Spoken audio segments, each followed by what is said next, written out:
Hello दोस्तों, नमस्कार। आप सभी का स्वागत है संस्कृत चैनल पर। आज हम पुराने इतिहास के अंतर्गत जो सृष्टि विषय का अवधारणम राजतरंगिण्यः विषय सारः और भीष्म पर्व का जो अभी तक पीवाई क्यों बना है उसको आज समझते हैं। तो चलिए चलते हैं दोस्तों आगे। आज का सबसे पहला प्रश्न है जो जून 2019 में पूछा गया था। संजयः धृतराष्ट्रं महाभारतस्य कस्मिन् पर्वणि दिव्यदृष्ट्या युद्धस्य वर्णनं सावयति। मतलब संजय जी के पास दिव्य दृष्टि था, आप सभी को मालूम ही होगा।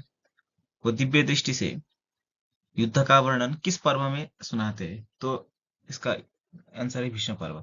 भीष्म पर्व में ही युद्ध का वर्णन है और श्रीमद् भगवद गीता पर्व भी भीष्म पर्व में ही आता है। युद्ध का वर्णन भी भीष्म पर्व में ही सुनाया गया था। इसका सही उत्तर हो जाएगा भीष्म पर्व। आगे चलते हैं। Second second question.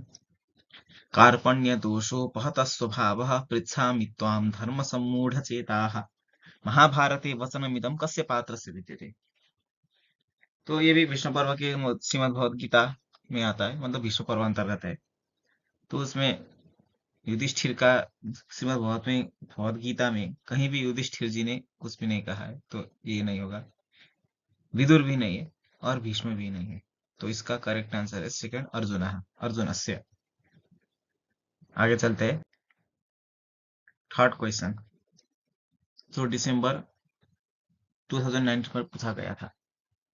भागवत पुराणे महतत्वम् आरभ्य नवम पर्यंत सृष्टि क्रमे अष्टमी सृष्टि का।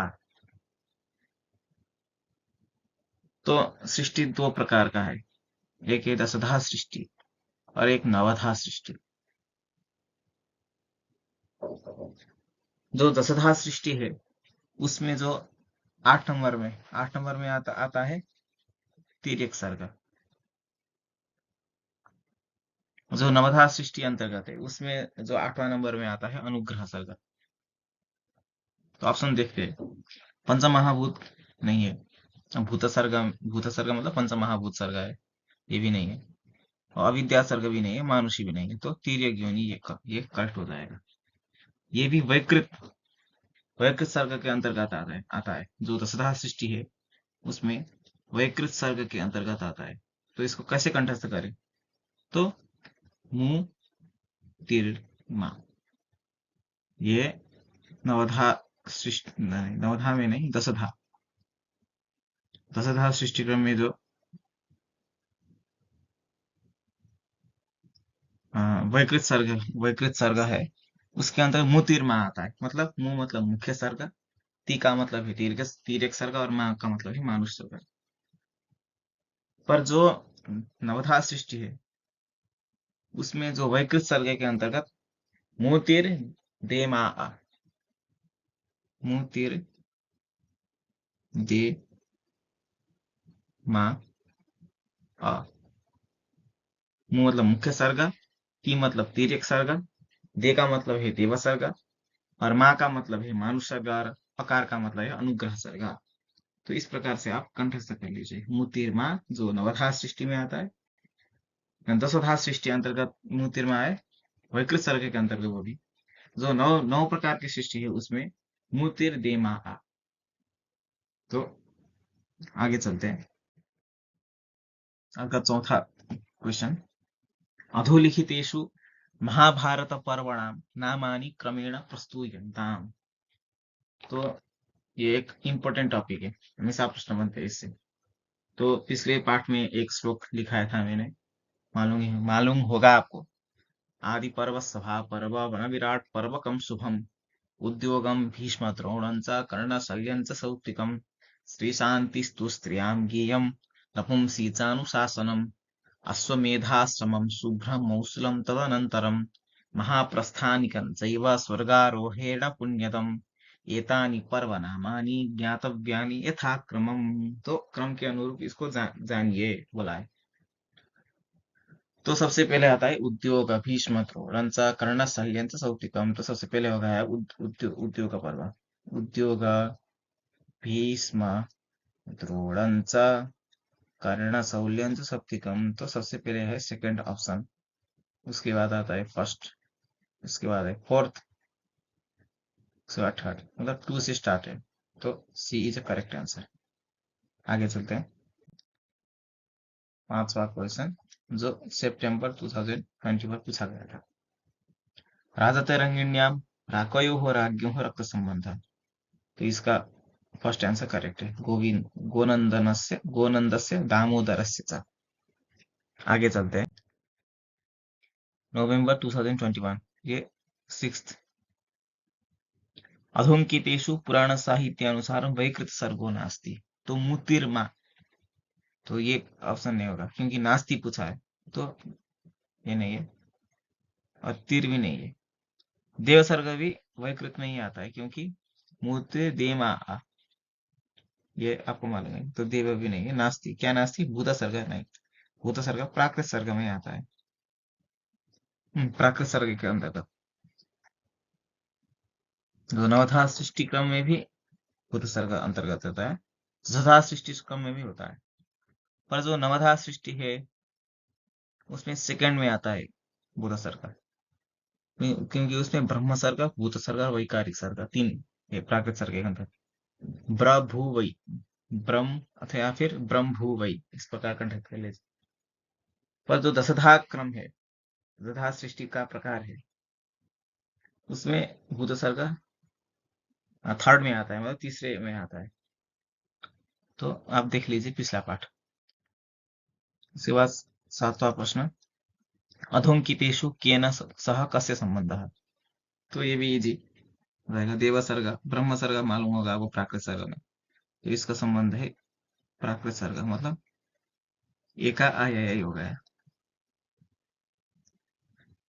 देव सर्ग का अभी हमने बताया प्राकृत सर्ग, बी का हो गया आई। कौमार सर्ग, कौमार सर्ग आता है प्राकृत वैकृत सर्ग में, सी का हो गया आई भी।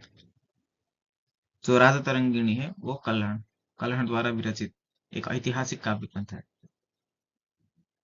जिसमें जिधर कश्मीर कश्मीर का जो पहले का शासन काल का वर्णन है उधर।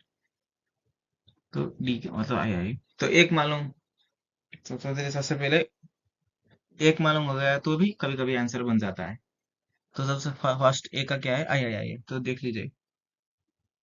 फर्स्ट ए ऑप्शन नहीं होगा क्योंकि इसमें ए का आई दिया है, तो ये भी नहीं है, और फोर्थ भी नहीं है। आपको सेकंड और थर्ड में एक चूज करना है, तो बी का देखिए, बी का जो आई, इसलिए थर्ड भी आंसर नहीं है, तो सेकंड इज करेक्ट आंसर। आगे चलते हैं। आठवां प्रश्न आपके स्क्रीन पर, अधोंकितेषु कौ दो अध्यायौ, अध्यायौ होना चाहिए था इधर, अध्यायौ समानौ स्तः, मतलब कौन सा दो अध्याय समान है, वो श्लोक के रूप में भी हो सकता है या फिर नाम के रूप में भी हो सकता है। हम्म तो सब फर्स्ट है श्रीमद् भगवद गीतायां षोडशोऽध्यायः, बी श्रीमद् भगवद गीतायां द्वादशोऽध्यायः, सी महाभारते भीष्मपर्वणि चत्वारिंशोऽध्यायः, डी महाभारते भीष्मपर्वणि अष्टाविंशोऽध्यायः।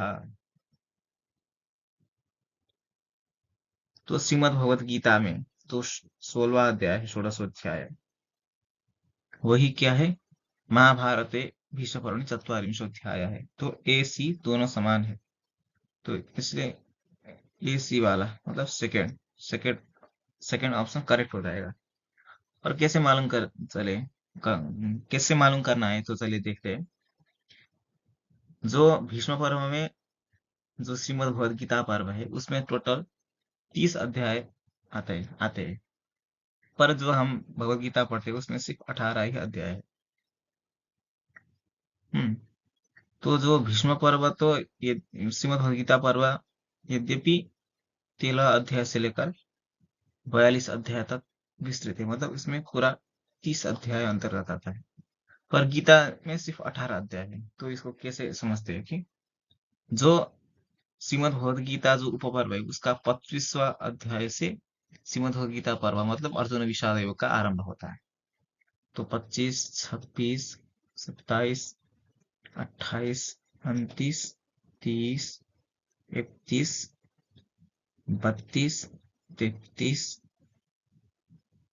उसके बाद इधर देखते हैं 34, 35, 36, 37, 38, 39 और 40 आगे भी है, पर इतना 40 अध्याय को दिखाना है हमको। तो सबसे पहले ये था पहला अध्याय अर्जुन विषाद योग, उसके बाद दूसरा, उसके बाद तीसरा है, चौथा, पांचवा, छठा, सातवां, 8, 9, 10, 11, 12, 13, 14, 15 और 16, मतलब भगवद गीता का 16 अध्याय और जो भीष्म पर्व में 44 अध्याय है वो दोनों समान है, इसलिए ए और सी इज द करेक्ट आंसर। आगे चलते हैं दोस्तों। नवा प्रश्न तो जुलाई 2022 को पूछा गया था। राजतरंगिण्याः सम्बन्धः अस्ति, तो इजी है, कश्मीर और कल्हण, ए और डी, मतलब fourth is the correct answer. आगे चलते हैं। फेब्रुवरी 2023 का प्रश्न है, महाभारते शकुन्तलोपाख्यानं कस्मिन् पर्वणि अस्ति, तो आपको मालूम ही होगा कि आदि पर्व में शकुंतला का उपाख्यान है। आगे चलते हैं। महाभारते शैवलः इति कस्य विधानम्, ये 11वां प्रश्न हो गया शायद से। महाभारते शैवलः इति कस्य विधानम्, तो मालूम ही होगा शकुनी है। आप कमेंट बॉक्स में भीष्म का नाम उपनाम क्या था महाभारत में, तो आप बताएंगे, और पूरा 5 पांडव का भी नाम बताए, क्योंकि परीक्षा में पूछ सकते हैं, यही नहीं कि भीष्म का ही पूछेगा। आगे चलते हैं। 12 प्रश्न जून 2023 पर पूछा गया था। महाभारतोपजीव्यकम जीव्यम रूपकम किम, तो इसका करेक्ट आंसर है, इधर ऑप्शन नहीं, ऑप्शन में था, ये था A D, second A B, third D B, fourth A C. तो पंचरात्र और उरुभंग करेक्ट है, तो सेकंड आंसर करेक्ट है। अभिषेक नाटक भी नहीं है तो डी वाला कैंसिल होता है, प्रतिमा नाटक भी नहीं है तो ये भी कैंसिल हो जाएगा। Second is a correct answer. आगे चलते हैं दोस्तों। 13th क्वेश्चन, महाभारतस्य आलोचनात्मक संस्करणस्य संपादकः अस्ति, तो इसका है फोर्थ आंसर वी एस सुत्थनकरः। परीक्षा में पूछे जा सकते हैं, क्योंकि बहुत से प्रश्न रिपीट भी होते हैं, पर सब प्रश्न रिपीट नहीं होता, क्योंकि अभी 2018 से एक ही सिलेबस चल रहा है, तो इसलिए थोड़ा डीप डीप से प्रश्न बनते हैं। पर हमको पीआई को भी देखना ही है। आगे चलते हैं। 14 प्रश्न दिसंबर 2023 पर पूछा गया था। रामायण कथाश्रितम ग्रंथद्वयम्, तो इजी प्रश्न है। भट्टी काव्य आपको मालूम है, जिसको रावण वध काव्य भी बोलते हैं, रावण वध काव्य, तो नाम ही रावण है, तो रामायण पर ही आश्रित है, तो डी ऑप्शन होना ही चाहिए, इसलिए फर्स्ट ऑप्शन नहीं होगा और सेकंड भी नहीं होगा। और थर्ड और फोर्थ में बी और सी में चेक कर लीजिए, तो बी और सी में देखेंगे तो महावीर चरितम, ये भी रामायण कथा आश्रित ग्रंथ है, तो इसलिए बी और डी, मतलब फोर्थ ऑप्शन करेक्ट है। बालचरितम और पंचरात्रम ये दोनों महाभारत में आश्रित है। तो मैंने आपको बताया था महाभारत आश्रित काव्य क्या क्या है, रामायण आश्रित काव्य क्या क्या है, वो सब देख लीजिए आप एक बार। परीक्षा में प्रश्न बनते ही है इससे। आगे चलते हैं। कंदवा प्रश्न, रामायण भूषणम, रामायण दीपिका, अमृत कटकम, रामायण दीपिका टीका, रामायण ग्रंथ का टीका पूछा है। उसी प्रकार आपको भागवत से भी प्रश्न बन सकता है, भागवत टीका से और महाभारत टीका से भी, तो सबको देखना है। टीकाकारे महेश्वर तीर्थ, वैद्यनाथ दीक्षित, गोविंद राज, माधव योगी, इसका करेक्ट आंसर है फर्स्ट, मतलब एका सही उत्तर है गोविंद राजा। बी का सही उत्तर है महेश्वर तीर्थ। सी अमृत कटकम, इसका सही उत्तर है माधव योगी। और डी रामायणी दीपिका, इसका सही आंसर है वैद्यनाथ दीक्षित। तो फर्स्ट आंसर करेक्ट है। आगे चलते हैं। 16वां प्रश्न। रामायणस्य खंडनामानि यथाक्रमं कुरुत। तो प्रसिद्ध ही है, सबको मालूम होगा। बालकांड, उसके बाद आता है अयोध्या, उसके बाद अरण्य, किष्किंधा, सुंदर, युद्ध और उत्तरकांड। तो बालकांड इधर नहीं दिया है, तो अयोध्या कांड से स्टार्ट होना चाहिए, मतलब ई से स्टार्ट है, तो इसलिए सेकंड और फोर्थ आंसर ऑप्शन नहीं होगा। अच्छा, फर्स्ट और थर्ड में देखना है, सेकंड बी है, इसमें ए है, तो अयोध्या का अरण्य कांड है, इसलिए ए वाला करेक्ट है, थर्ड वाला करेक्ट है। उसके बाद जो बी है मतलब उसके बाद अरण्य, वो डी मतलब, डी मतलब वो सबसे पहले सुंदर आता है, सुंदर के बाद किष्किंधा है। दोस्तों, सबसे पहले सुंदरकांड, उसके बाद किष्किंधा। सुंदर, किष्किंधा और युद्धकांड। आप इस प्रकार भी देख सकते हैं, क्योंकि जो इधर जो दिया गया है उसमें जो लास्ट वाला है युद्धकांड, तो सी लास्ट में होना चाहिए, इसलिए फर्स्ट नहीं होगा। क्योंकि थोड़ा दिमाग लगाकर ऑप्शन को चूज करना है हमको परीक्षा में। कभी कभी तो, कभी कभी तो पता चल जाता है, पर कभी कभी कंफ्यूजन जब रहता है, तो थोड़ा माइंड का भी यूज करना चाहिए। ये नहीं कि जो लगा ओम नमः शिवाय बोलकर एक लगा दिया, थोड़ा दिमाग का यूज करके लगाइए। आगे चलते हैं। 7वां प्रश्न। पुराणोक्तस्य वैकृतसर्गस्य भेदद्वयम्। तो रिपीट रिपीट क्वेश्चन। 2023 पर पूछा गया है, तो मालूंगे आपको, एक तिर्यक सर्ग है और एक है, हाँ, वैकृत सर्ग से भेदद्वयम्, हाँ, तिर्यक सर्ग आता है एक तो, उसके बाद 1 मिनट, भूत सर्ग नहीं है, तो डी ऑप्शन नहीं होगा, थर्ड नहीं है और सेकंड भी नहीं, हाँ सेकंड नहीं, फोर्थ भी नहीं है। उसके बाद तिर्यक सर्ग तो है ही, पर मुख्य सर्ग भी आता है, हाँ, मुख्य सर्ग जो वैकृत सर्ग मतलब मुख्य सर्ग आता है, जो नवधा मुतिर में हमने बताया था, तो A R B correct answer है। आगे 18th क्वेश्चन। महाभारतस्य पर्वनामानि क्रमानुगुणम्। फिर से रिपीट।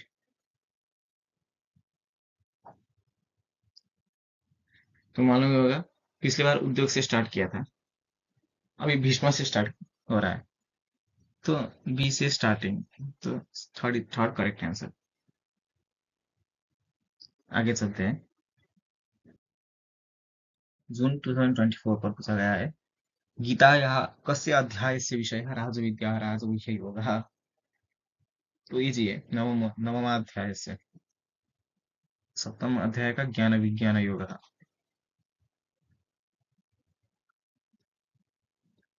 अष्टम का है अक्षर ब्रह्म योग। दसम का है विभूति योग। तो नवम का है राज विद्या राजगुह्य योग। तो नवम अध्याय, थर्ड थर्ड ऑप्शन करेक्ट। आगे, गीतायाः अध्याय क्रमेण प्रतिपादित योगान क्रमेण योजयता। तो इसको इसका क्रम क्रम लिखना है, सबसे पहले कौन सा योग है, तो मालूम है आपको, सबसे पहले पुरुषोत्तम योग है 15वां अध्याय, भक्ति योग है 12वां अध्याय, क्षेत्र क्षेत्र के विभाग योग है 13वां अध्याय, गुणत्रय विभाग योग है 14, और दैवासुर संपद विभाग योग है 16। सबसे पहले 12, 13, 14, 15 और 16। 12 मतलब बी, 13 मतलब सी। तो इस प्रकार देख लीजिए, सबसे पहले 12 मतलब बी, तो सेकंड आंसर करेक्ट है। एक पता चल गया तो सब सब बन गया। देखिए इधर इधर इधर ए, इधर बी ए सी डी, एक का मालूम हो जाएगा तो सब हो जाता था। आगे महाभारत पर्वणि यथाक्रमं विधेयते, फिर से रिपीट। 24 में भी पूछा गया है।